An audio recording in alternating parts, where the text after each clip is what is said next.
Major funding for KPBS Evening Edition has been made possible in part by Bill Howe Family of Companies, providing San Diego with plumbing, heating, air, restoration, and flood services for over 40 years. Call 1-800-BILL-HOWE or visit BillHowe.com. And by the Conrad Trebas Foundation, Darlene Marcos Shiley, and by the following.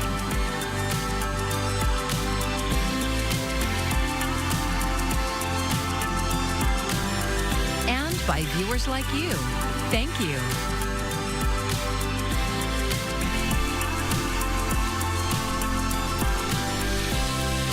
Olympic soccer is coming to San Diego. Thank you for joining us. I'm Maya Trabulsi. Snapdragon Stadium once announced today as one of the sites for the 2028 Summer Games. KPBS reporter Jacob Ayer has the details about San Diego's role on the Olympic stage. San Diego's soccer scene keeps on growing. San Diego State University's home field and the home field for San Diego's two soccer teams, Wave FC and SDFC, will now host international teams for the 2028 Los Angeles Olympics. We are a sports city, we are a soccer city, and we are without question a global city. At the heart of this moment and this announcement is Snapdragon Stadium, which during the games will be proudly known as San Diego Stadium. Olympic rules only allow the names of official Olympic sponsors. Snapdragon Stadium will be one of 6 U.S. venues for the 2028 men's and women's Olympic soccer tournaments. This is why we built this building. We built this building to bring, not only local events, but international events, concerts, dirt shows, all the things. Tournament play will also happen at Major League Soccer stadiums in Columbus, Ohio, Nashville, St. Louis, Missouri, San Jose, and New York City. The Rose Bowl will be the site of the men's and women's gold medal matches. Well, there's so much credibility here, I think, between both the men's team and the women's team now. Our fans have showed up from day one, and I would argue they're not just here to support the clubs, but they elevate the game. Organizers of the LA Games say Snapdragon Stadium could host matches through the Olympic soccer semifinals. They're creating a schedule that moves from East to West Coast the further the competition advances. Between the recent rollout of a new stadium, 2 professional soccer teams, and the World Cup taking place this year across the U.S., Mexico, and Canada, there's been an explosive growth of soccer culture in our region. The Olympics coming to town builds on that. Having all eyes on San Diego for Olympic matches is going to be additive to what happens 2 years prior with the World Cup here this summer. The schedule for both the women's and men's soccer tournaments will be announced before the first tickets are released in April. The LA Summer Games happen in July 2028. Jacob Ayer, KPBS News. I'm Ariella Scalise, and looking ahead through tonight under a clear sky, temperatures down to the 40s. The wind continues to be a bit gusty here and some clouds increasing. We've got plenty of warm weather ahead. I'll show you how high temperatures climb. That's coming up. The Department of Homeland Security is issuing body cameras to all its federal officers on the ground in Minneapolis. As Reed Binion reports, the announcement comes after Senate Democrats and President Donald Trump reached a deal to temporarily extend DHS funding for 2 weeks. They generally tend to be good for law enforcement because people can't lie about what's happening. President Donald Trump reacting to Homeland Security Secretary Kristi Noem's announcement that all DHS officers on the ground in Minneapolis will be issued body cameras. Generally speaking, I think 80% good for law enforcement. Noem said the body camera program will be expanded nationwide as funding is available, with her department deploying cameras to DHS law enforcement across the country. This comes amid a nationwide backlash after the separate fatal shootings last month of 2 protesters by federal agents in Minneapolis, Renee Good and Alex Preddy. People from all walks of life in the United States are very upset. On Monday, a judge lifted his order requiring federal investigators to preserve evidence from the Preddy shooting scene.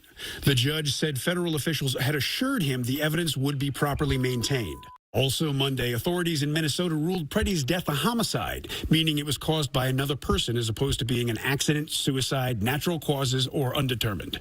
As we gather here tonight, I just want to thank everybody for coming out and remembering Alex. I'm Reed Binion reporting. In San Diego County, black defendants are more likely than white defendants to face charges that can lead to life without parole, even for the same crime. In part one of this two-part series, KPBS reporter Katie Hyson speaks to the family whose lives are being shaped by that reality. It's unfortunate how everything took place. It was a regular day. On May 14th, 2022, Brittany and James Calloway brought their 10-month-old son to El Toyon Park in National City. It was a family barbecue, so we were going there for a family event, a family gathering, and the event took a turn. James Calloway describes himself as an ex-gang member. Before that day, his last conviction had been in 2019. He says he turned his life around, started a trucking company. He spoke with me from a county jail. I took his video call from his toddler's iPad. So my day-to-day life was going to work, driving trucks, coming home, and being a dad. According to court documents, Caleb Stacy was another member of Calloway's former gang. He was 28. While the Calloways were at the park, Stacy left his job and rode his motorcycle there. Stacy called James Calloway over and pulled 2 guns on him. He'd heard rumors that Brittany was a snitch. Calloway says Stacy threatened to kill him, Brittany, and their baby. Others managed to talk Stacy down. He drove his motorcycle away and stopped nearby. What was I supposed to do besides what I did? Calloway ran to his car, drove up to Stacy, and shot him dead. Men have an obligation that they did not ask for, and that is protecting your family. And that is taught and instilled upon us as kids. Brittany Calloway says the eventual charges surprised them. But when we heard that it was first degree, we're just like, it was a shock. Because how? Like, how and why? This is, if at most, self-defense or involuntary. The first-degree murder charge isn't the reason Calloway is facing life without parole. If he had walked up to Stacy and shot him, he might have the chance at parole. But because he fired from a vehicle, he was sentenced to die in prison. It's one of the special circumstances in California law that can lead to life without parole. The list is a large patchwork. If the murder was committed for money, if the victim was a firefighter, if the defendant used poison or wrecked a train.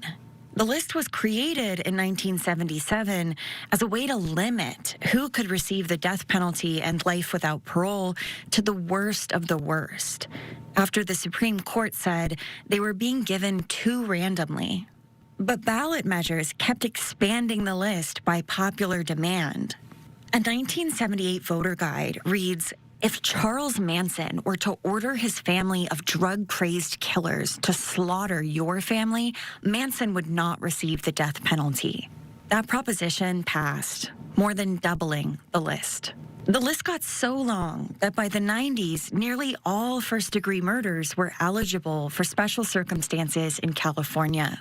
Calloway's special circumstance, shooting from a vehicle, was added in 1996 to combat drive-by gang shootings. All this history is now bearing down on Calloway. It's been extremely hard. Just thinking about not being able to hold my son, just not being able to be a father. Brittany Calloway is now raising 5 children on her own. She started working overnight shifts at a hospital. She's almost 9 months pregnant, her second surrogacy pregnancy to make ends meet since James was incarcerated. Their baby is now 4.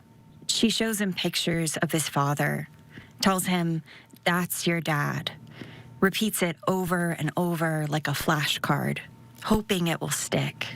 He hasn't held our son in years. I haven't touched him or hugged him or anything in years.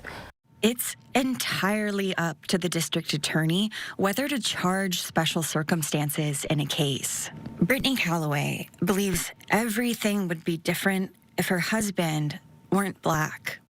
If he was a white man, this would have happened. James Calloway filed a motion requesting resentencing based on racial bias in his case. His hearing's in April. His lawyer plans to bring up the district attorney's own data. It shows not only a racial gap in who receives special circumstance charges, but that after Stephan became the district attorney in 2017, it got wider. That's part 2 tomorrow. Katie Hyson, KPBS News. California psychiatric hospitals have more time to meet the state's new staffing rules. KPBS health reporter Heidi DeMarco says hospitals argued a January deadline would result in the loss of patient beds. Registered nurses from the California Nurses Association rallied outside the State Department of Public Health last month, demanding stronger staffing rules at acute psychiatric hospitals. Brandy Welch is a member of the union. She has been a registered nurse for 28 years. I have worked without ratios, and with the ratios, I've been a nurse long enough to have experienced both, and having the ratios makes a difference. Under the proposed rules, psychiatric hospitals would need 1 nurse for every 6 adult patients or 5 pediatric patients. Facilities that don't comply could face daily fines of up to $30,000. Welch says it's still too many patients. It makes a difference in the safety of our patients as well as our own safety, but also the amount of care that we can give them. The California Nurses Association says the proposed rules are less protective than existing law for general acute care hospitals. The patient ratio is higher, and licensed vocational nurses and psychiatric technicians can count toward ratios. I believe that registered nurses should be counted only towards the ratios. Behavioral health hospitals say the concern isn't the idea of ratios, it's how quickly the state is trying to implement them. Leandra Clark-Harvey runs the California Behavioral Health Association. We support adjustments that are going to help people thrive, but we don't support them under extreme time pressure that doesn't allow us to put the needed people in place. Sharp Mesa Vista Hospital says last year it took an average of 67 days to hire a registered nurse, from job posting to the first day on the job. Harvey says when hospitals can't hire fast enough, beds may disappear, leaving patients with fewer options. In California, we have about 17 to 20 beds per 100,000 people. That's our current state. Ideally, we should have about 50 beds. Several psychiatric facilities in San Diego County submitted letters asking for a year, but the state says rules will take effect June 1st. Heidi DeMarco, KPBS News. Flu activity has ticked up slightly in the U.S. thanks to an increase in infections caused by influenza B, viruses distinct from the new subclade K strain that's been the biggest player this flu season so far. Ivan Rodriguez has more on the second peak of infections and what people should know. If you thought flu season was over, think again. We're actually seeing activity come back. Dr. Caitlin Rivers with Johns Hopkins Bloomberg School of Public Health says the country is seeing an increase in cases of flu B, primarily among children aged 5 through 17. What we often see is that kids are the first to be affected by new trends, and then older age groups really start to see the effects. Flu B often becomes more common in the spring, so there's some of that going on, but I don't think it really explains the full rebound. Rivers, who also writes about infectious disease trends in her Force of Infection Substack, says this pattern is similar to what the U.S. saw last year when flu climbed to a second peak in late February after initially falling. The recent winter storm across the country might also play a role. I am hopeful, but not certain, that the severe winter weather that a lot of the country experienced over the last week will interrupt that expansion into other age groups, but we'll have to wait and see what happens. Influenza B strains are a whole different family of viruses. Even if you've had the flu once this season, it's possible to get it again if you catch a different strain. The good news is this year's flu vaccine protects against 2 A strains and 1 B strain, so the shots should offer some protection against severe illness and hospitalization. A majority of the deaths that we see from influenza are in older adults, so extra important if you are, say, over the age of 65, that you get your flu vaccine and that you're careful during flu season to protect yourself. I'm Ivan Rodriguez reporting. I'm Jeff Bennett. Tonight on the NewsHour, President Trump signs a massive spending bill to end the partial government shutdown. That's at 7 after Evening Edition on KPBS.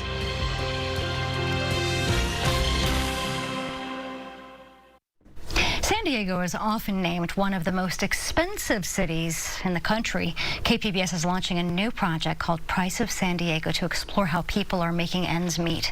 KPBS reporter Katie Anastas brings us grocery shopping advice from a local mom who says planning ahead has made a world of difference.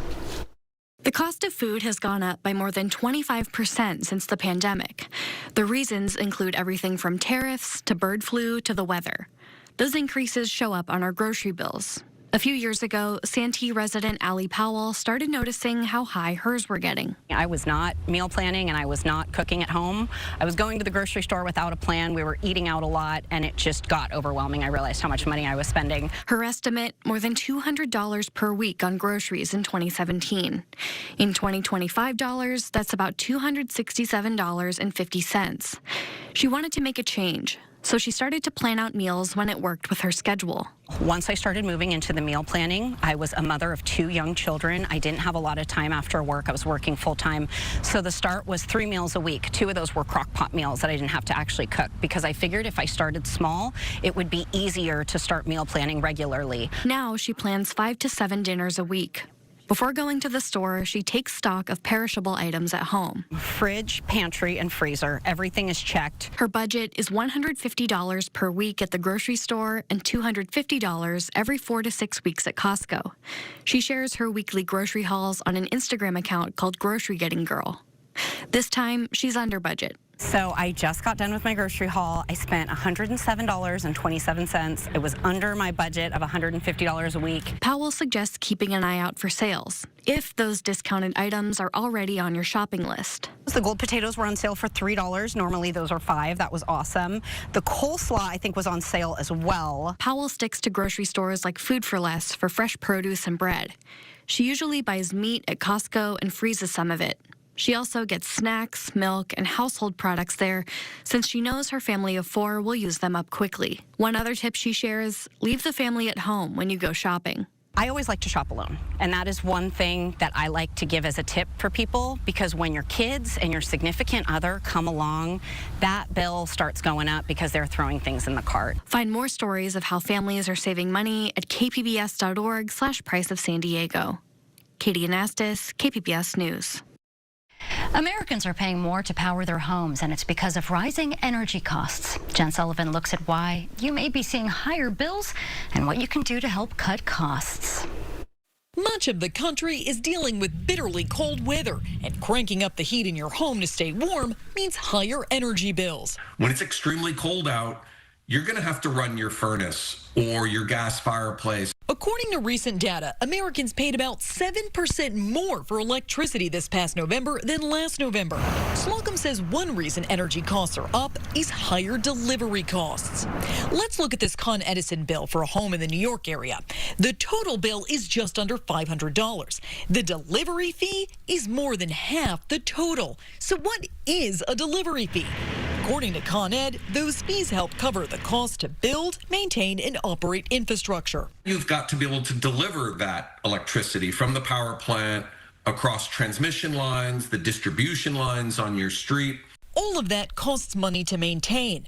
And across the country, artificial intelligence data centers are also fueling rising costs. The problem is all of the computers that run these chips and this AI are incredibly electricity hungry. Patrick DeHaan with Gas Buddy says many AI data centers use natural gas generated electricity because it's cheap. And that is hitting all of us because of the huge demand now for natural gas. DeHaan says lowering your thermostat by even a few degrees can make a big difference on your bill. Slocum suggests upgrading your windows and doors to keep cold air out. He also says if you're concerned about rising costs, you can contact your local leaders. He says distribution fees are approved by state regulators. For Consumer Watch, I'm Jen Sullivan. Henry Louis Gates Jr., the host of TV's Finding Your Roots, traces the roots of 2 American groups in a new series, and it shows you how separately and together they'd help define the United States. David Daniel has a look. Blacks and Jews face common enemies, but when we stand together, we are a formidable force. The directors of Black and Jewish America, An Interwoven History say they wanted to ensure everyone learned something from the documentary series. People who might already be pretty familiar with this history and making sure there was still surprising and unexpected things that even they wouldn't know, and people who are coming completely fresh, making sure that the foundations of these two hatreds in the world and the sort of milestone moments of intersection were there too. It's not a simple story, and it cannot be a simple story. It's got a really long history. When these two communities get together and they synergize creatively or politically, they're a juggernaut and they can't be stopped. Stories that are both intersectional, where Blacks and Jews experience something together, and parallel, where Blacks and Jews experience something similar, like, escaping oppression, like slavery and Exodus, but don't experience it together. There was a very visible Black-Jewish alliance during the Civil Rights Movement. That relationship accomplished incredible things. But I don't want to romanticize the alliance because it wasn't an untroubled relationship. I think it's the reminder that it's a choice and that the relationships start on the level of individual relationships and knowing each other. Rabbi Heschel was told he might not live because they're killing folk in Selma. Coalition building, shared experience and common ground is something that we can find and use to the benefit of all. In Hollywood, I'm David Daniel. Black and Jewish America, an interwoven history, premieres tonight at 9 here on KPBS. And you can also stream it with the KPBS Plus app. It will run for 3 Tuesdays, with the final 2 episodes airing on February 17th.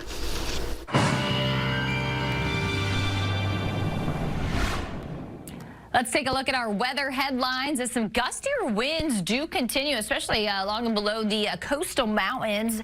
Clouds increase, maybe a slight mountain shower here as we head into the end of the week, and we'll continue to have that warm weather dominating. All right, we talk about tonight's forecast. Clear sky with temperatures down to the 40s mostly. We'll see upper 30s in Mount Laguna.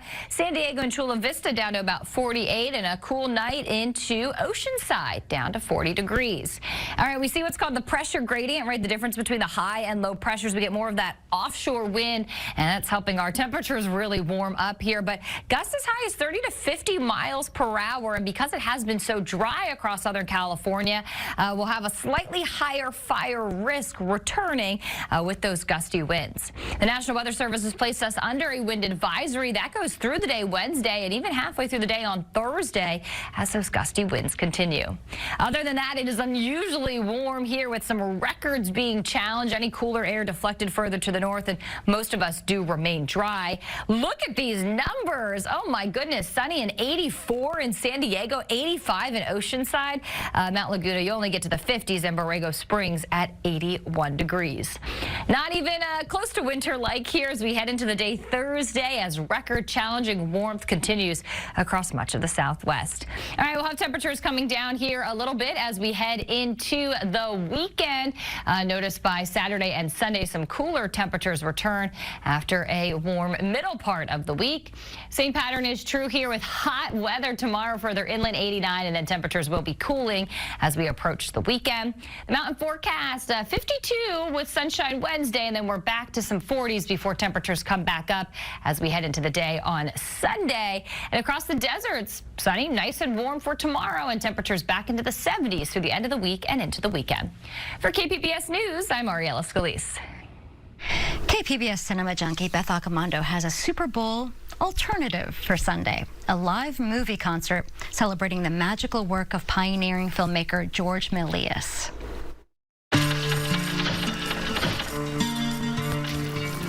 Georges Méliès was a magician who in the late 1800s, in the infancy of cinema, wanted to see what magic he could create on screen. At this period, you just have, like tools, scissors and glue. So everything was in his mind, and that's incredible, just incredible. And that inspired Jean-Francois Alcolia to create a tribute to the cinematic innovator with Right in the Eye, live movie concert of Georges Méliès films. The show's title plays off the famous image of Méliès' trip to the moon, in which a rocket ship hits the moon right in the eye. basically, it's a live movie concert, which means silent film and live music. And you have musicians on stage who are playing more than 50 instruments. So it's a whole experience in a light design, set design. So this is a journey through magic, and a lot of things happen during the journey.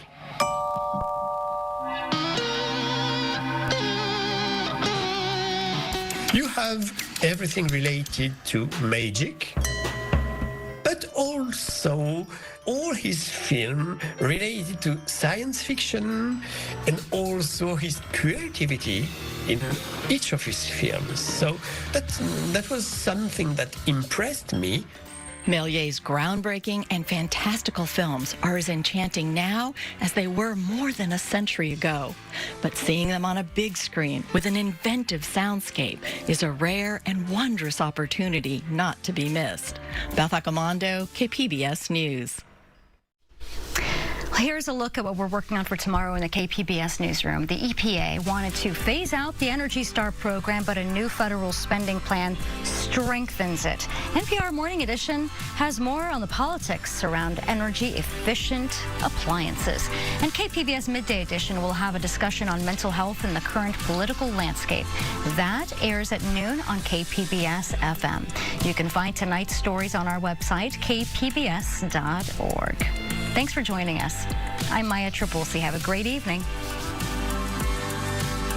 Major funding for KPBS Evening Edition has been made possible in part by Bill Howe Family of Companies, providing San Diego with plumbing, heating, air, restoration, and flood services for over 40 years.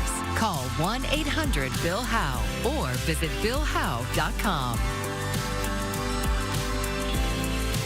And by the Conrad Prebys Foundation, Darlene Marco Shiley, and by the following.